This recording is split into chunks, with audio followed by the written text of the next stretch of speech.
Innal hamdalillah nahmaduhu wa nasta'inuhu wa nastaghfiruh wa na'udzu billahi min shururi anfusina wa sayyiati a'malina.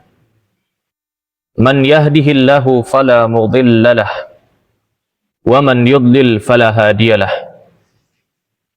Wa ashhadu an la ilaha illallah wahdahu la syarika lah. Wa ashhadu anna Muhammadan abduhu wa rasuluhu alladzi la nabiyya wa la rasula ba'dah. Allahumma shalli wa sallim wa barik ala Muhammadin wa ala alihi wa ashabihi ajma'in wa man tabi'ahum bi ihsanin ila yaumiddin, amma ba'd. Fa ya ibadallah, ma'asyiral muslimin, ittaqullah faqad fazal muttaqun. Kama qala ta'ala, ya ayyuhalladzina amanu taqullaha wa qulu qawlan sadida yuslih lakum a'malakum wa yaghfir lakum dhunubakum wa man yuti'illaha wa rasulahu faqad faza fawzan 'azima. Hadirin ma'asyiral muslimin, jemaah sidang Jumat yang berbahagia. Allah Subhanahu wa taala berfirman di dalam Al-Qur'an surah At-Taubah ayat yang ke-91, yang mana merupakan potongan akhir ayatnya, ma'alal muhsinina min sabil wallahu ghafurur rahim, yang artinya adalah tidak ada celah sedikit pun, tidak ada kesempatan sedikit pun untuk memberikan celaan kepada orang-orang yang telah berusaha berbuat baik, dan Allah maha pengampun lagi maha penyayang. Dari ayat ini maka salah seorang ulama di Saudi Arabia yang bernama Syekh Umar Al-Muqbil hafizahullah ta'ala menyimpulkan suatu kaidah Qur'ani yang seandainya kaidah ini bisa kita terapkan dalam kehidupan kita sehari-hari, niscaya hidup kita akan penuh dengan ketenangan dan kenyamanan. Bukan hanya diri kita, maka orang lain yang berinteraksi dengan kita pun akan ikut merasakan kenyamanan. Kaidah yang diambil dari surah Taubah ayat 91 adalah menghargai usaha orang lain. Ma'asyiral muslimin sidang Jumat rahimani wa rahimakumullah, konteks surah Taubah ayat 91 sebetulnya bercerita tentang peristiwa yang terjadi pada zaman Nabi Muhammad sallallahu alaihi wasallam, di mana dahulu pernah terjadi sebuah perang yang bernama Perang Tabuk. Perang ini merupakan perang terakhir Nabi sallallahu alaihi wasallam sebelum beliau wafat. Dan Perang Tabuk ini merupakan perang yang paling berat yang pernah dialami oleh para sahabat bersama Nabi Shallallahu Alaihi Wasallam. Kenapa perang Tabuk ini dianggap sebagai perang yang paling berat? Itu banyak sekali alasannya. Di antara alasan yang paling utama adalah yang pertama, musuhnya, lawannya bukan kaleng-kaleng. Kalau biasanya umat muslim hanya berperang dengan orang Arab lagi, kemudian berperang dengan orang Yahudi saja di sekitar Jazirah Arab, yang mana merupakan kabilah-kabilah kecil. Tapi perang Tabuk ini Nabi Shallallahu Alaihi Wasallam hendak menantang imperium terbesar, kerajaan terbesar yang ada pada saat itu, yaitu Kekaisaran Romawi, yang mana bukan hanya menguasai satu pulau, dua pulau. Maka Kekaisaran Romawi saat itu menguasai hampir seluruh Eropa, sebagian Asia Tengah, Afrika, dan juga hampir seluruh dunia dikuasai oleh Romawi. Sedangkan Nabi Shallallahu Alaihi Wasallam dan para sahabatnya saat itu hanya memiliki negara yang besarnya hanya satu kota Madinah dan satu kota Mekah saja. Belum ada perluasan wilayah pada saat itu. Hanya sekitar ratus ribu orang saja tentara yang siap berperang. Maaf, hanya sekitar puluhan ribu orang saja tentara yang siap berperang dari kaum muslimin melawan ratusan ribu tentara yang sudah disediakan oleh Kaisar Romawi pada saat itu. Itu alasan yang paling utama. Kemudian alasan yang kedua adalah umat muslim belum pernah melaksanakan perjalanan perang sejauh itu. Dari Madinah harus pergi ke Damaskus, menempuh jalan sekitar 1000 sampai 1500 km berjalan kaki. Kalau biasanya hanya 100 kilo, 500 kilo paling jauh. Tapi ini bisa sampai 1000 km lebih. Kemudian yang ketiga, pada saat itu sedang ada pada musim panas. Sudah di padang pasir mah musim dingin juga panas. Tapi pada saat itu sudah di padang pasir musim panas lagi. Maka bisa dibayangkan bagaimana keadaan para tentara muslimin ketika menyeberangi padang pasir pada saat musim panas. Bukan terbakar lagi kulitnya, tapi bisa sampai merenggut nyawa. Kemudian di antara alasan yang lain lagi, dan ini adalah alasan yang menjadi asbabun nuzul turunnya surah At-Taubah ini. Di mana pada saat itu di Madinah bertepatan dengan perintah jihad dari Allah untuk berperang pada perang Tabuk ini, maka bertepatan pada saat masa panen kurma di Madinah. Hampir seluruh umat muslim di Madinah profesinya adalah petani kurma. Hampir semua orang di Madinah itu punya kebun kurma. Dan musim panennya pun bersamaan, barengan. Dan pada saat itu hampir beberapa pekan lagi, kurma sudah siap panen. Ketika umat muslim Madinah pergi menuju Tabuk untuk berperang, maka para kaum muslimat tidak mampu untuk memanen kurmanya. Dan tidak mampu untuk menjualnya ke daerah lain. Sehingga sudah dipastikan, bagi kaum muslimin yang pada saat itu memenuhi perintah Rasulullah SAW untuk pergi berperang, pasti gagal panen, rugi total 100%. Oleh karena itu, dikarenakan beberapa alasan-alasan ini, sebenarnya masih banyak alasan lain yang menyebabkan perang Tabuk ini merupakan perang yang paling berat dalam sejarah umat Islam. Maka, di antara kaum muslimin pada saat itu terbagi menjadi dua golongan. Yang pertama adalah orang-orang yang berat untuk mengikuti perintah Rasulullah SAW. Hatinya sudah disusupi oleh godaan syaitan. Maka di antara mereka sebetulnya mampu pergi. Fisiknya sehat, bekal juga masih punya, tabungan. Tapi mereka tergiur dengan panen kurma yang sebentar lagi bisa mereka peroleh keuntungan yang banyak. Dan juga mereka tidak mau melewati kesulitan-kesulitan yang sudah dibayangkan oleh mata kepala mereka. Dan akhirnya orang yang golongan pertama ini, beberapa orang tersebut mendatangi Nabi SAW dan mereka mengemukakan alasan-alasan buatan, alasan-alasan palsu supaya Nabi, mereka pikir, tidak tahu isi hati mereka, yang mana mereka itu sebenarnya cinta dunia. Tapi mereka ingin Nabi tidak tahu isi hati mereka yang busuk tersebut. Namun akhirnya Nabi SAW mengizinkan mereka dengan berat hati. Tapi Allah Subhanahu wa Ta'ala mencela mereka di dalam banyak ayat di dalam Al-Quran.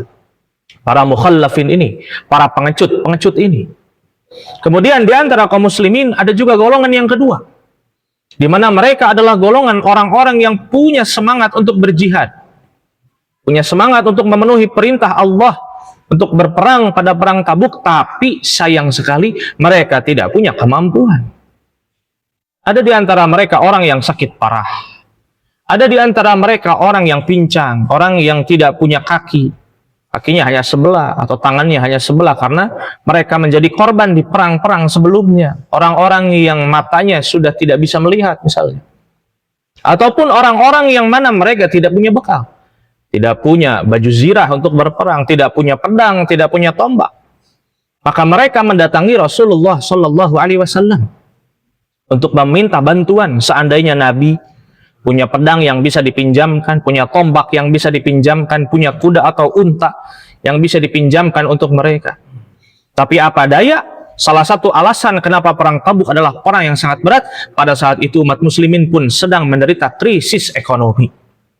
Baitul Mal pada saat itu pun tidak menyimpan cadangan dana yang sangat besar, sehingga umat muslimin pun harus berangkat dengan peralatan seadanya. Bora-bora buat bantu orang yang membutuhkan. Orang yang mampu berperang pun ada yang tidak memperoleh kuda dan unta. Maka untuk golongan yang kedua ini Allah Subhanahu wa Ta'ala memuji mereka dalam surah Taubah. tawallaw wa a'yunuhum tafidu minad dam'i hazanan alla yajidu ma yunfiqun, kata Allah. Lihatlah Muhammad, mereka pulang ke rumahnya masing-masing dalam keadaan bersedih hati. Alla yajidu ma yunfiqun. Karena mereka tidak memiliki harta yang bisa mereka infakkan di jalan Allah Subhanahu wa taala. Dan pada golongan yang kedua ini, Allah Subhanahu wa taala pun mengingatkan Nabi sallallahu alaihi wasallam, ma'alal muhsinina min sabil. Tidak ada jalan, tidak ada celah untuk mencela orang muslim yang sudah berusaha semaksimal mungkin, tapi hasilnya tidak sesuai ekspektasi. Ya seperti mereka. Mereka sudah punya niat yang besar, tapi apa daya, mereka tidak punya kemampuan, sehingga mereka tidak bisa ikut pergi berperang bersama Rasulullah Sallallahu Alaihi Wasallam. Ma'asyiral muslimin, sidang Jumat rahimani wa rahimakumullah. Maka yang paling utama adalah kaidah menghargai usaha orang lain ini bisa kita terapkan di dalam kehidupan kita sehari-hari. Terlebih ketika misalnya ada orang lain yang mana dia itu melaksanakan tugas yang kita berikan, atau dia dengan ketulusan hatinya ingin membuat hati kita senang dengan pemberian ataupun pertolongannya, tapi ternyata dia tidak bisa menjalankan tugas yang kita berikan dengan baik meskipun dia sudah berusaha dengan sekuat tenaga, atau ternyata pemberian atau pertolongan yang dia berikan untuk kita tidak sesuai apa yang kita harapkan, tidak sesuai ekspektasi kita, maka disinilah kaidah menghargai usaha orang lain harus kita terapkan. Di antaranya di dalam rumah tangga, ketika misalnya seorang suami yang malam hari baru pulang kerja merasa capek, kemudian ketika membuka pintu rumahnya dia lihat rumahnya berantakan, maka dia tidak boleh langsung memarahi istrinya. Suami yang bijaksana harus melihat terlebih dahulu kondisi yang ada pada saat itu di rumahnya. Dan ternyata ketika istrinya itu tidak diam saja, istrinya sudah berusaha untuk merapikan rumahnya, tapi apa daya ternyata anaknya dari pagi sampai sore itu bayi rewel sekali. Sehingga istrinya harus fokus menenangkan anaknya yang rewel ini. Kemudian tidak sempat masak untuk suaminya makan malam. Dan akhirnya suaminya pulang dalam keadaan rumahnya seperti itu. Dan perut lapar tapi makanan belum tersedia. Maka pada kondisi ini, suami yang bijak tidak boleh memarahi istrinya. Karena istrinya pun tidak diam. Istrinya sedang berusaha. Tapi apa daya, ternyata usahanya tidak seperti apa yang suaminya harapkan. Kemudian, dalam hubungan antara orang tua dan anak, apalagi sekarang, akan mendekati musim bagi rapot, melihat hasil belajar anaknya di sekolah. Ketika kita sebagai orang tua mendapati hasil belajar anak kita itu tidak sesuai ekspektasi kita, maka jangan langsung marahi dan tegur anak kita. Lihat dulu bagaimana sehari-harinya anak kita dalam belajar. Kalau selama dia sekolah ternyata dia sudah berusaha belajar semaksimal mungkin, tapi ternyata apa daya, kepintaran hanyalah dari Allah Subhanahu wa ta'ala. Ternyata bagian kepintarannya hanya segitu saja, tidak bisa lebih. Maka kita tidak bisa memarahi anak kita. Karena yang namanya anak itu punya bakatnya masing-masing. Tidak semua anak harus hebat dalam akademiknya. Bisa jadi dalam olahraganya dan lain sebagainya, yang mana bukan hanya soal nilai di atas kertas saja. Kemudian yang terakhir, dalam urusan atasan dan bawahan, maka ketika seorang atasan menyuruh bawahannya untuk melakukan tugasnya, tapi ternyata di akhirnya tugasnya itu tidak bisa dia selesaikan dengan baik, asal bawahannya itu sudah melakukan SOP-nya dengan baik, tidak ada satupun SOP yang dia langgar, tapi ternyata hasilnya tidak sesuai ekspektasi, maka dalam hal ini atasannya tidak boleh memarahinya. Apalagi sampai memberikan surat peringatan untuknya, apalagi sampai memecatnya. Karena sekali lagi, kita harus menilai usaha kebaikan yang sudah dilakukan oleh orang lain. Barakallahu li wa lakum.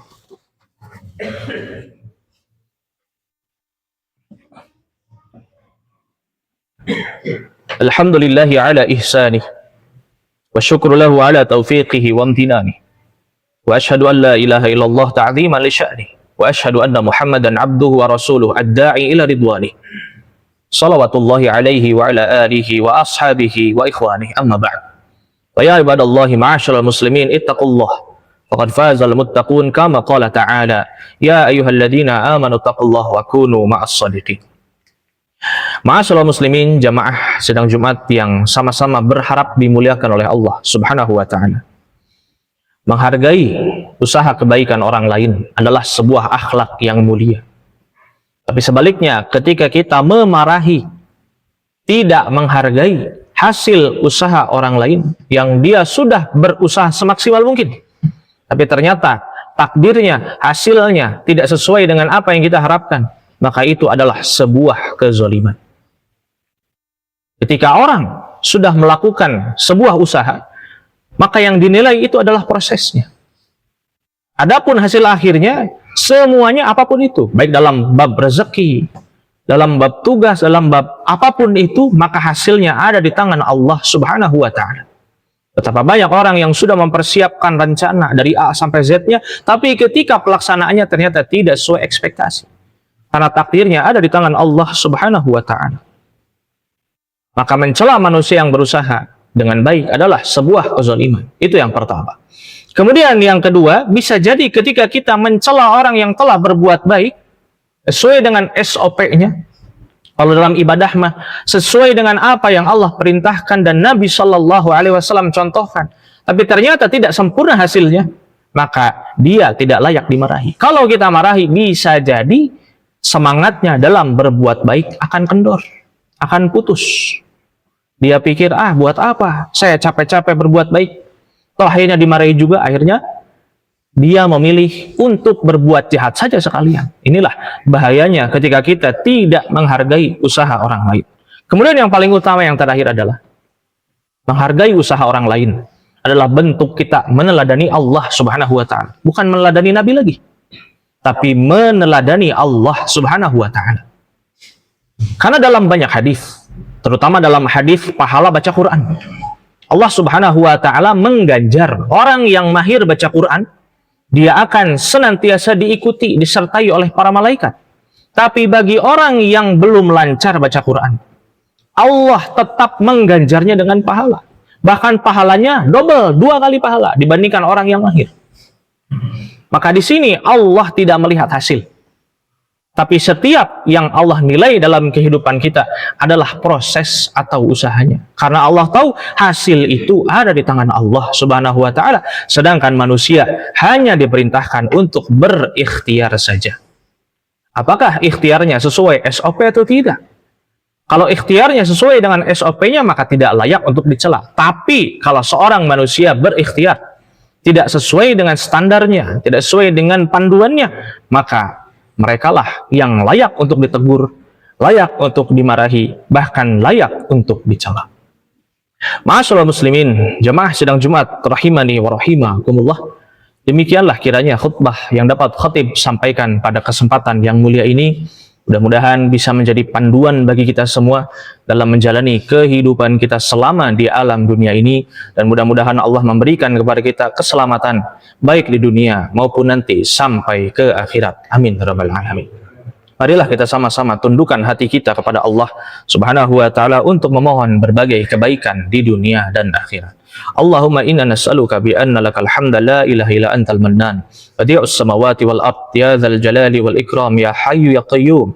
Allahumma salli wa sallim wa barik ala abdika wa rasulika Muhammadin wa ala alihi wa ashabihi ajma'in wa man tabi'ahum bi ihsanin ila yaumiddin. Allahumma ighfir lil mu'minin wal mu'minat walil muslimin wal muslimat al ahya'i minhum wal amwat innaka sami'un qaribun mujibud da'wat. Rabbana la tuzigh qulubana ba'da idh hadaytana wa hab lana min ladunka rahmatan innaka antal wahhab. Rabbana atina fid dunya hasanah wa fil akhirati hasanah wa qina adzabannar. Subhana rabbika rabbil izzati amma yasifun wa salamun alal mursalin walhamdulillahi rabbil alamin. Aqulu qawli hadza wa astaghfirullah li wa lakum. Wassalamu alaikum warahmatullahi wabarakatuh.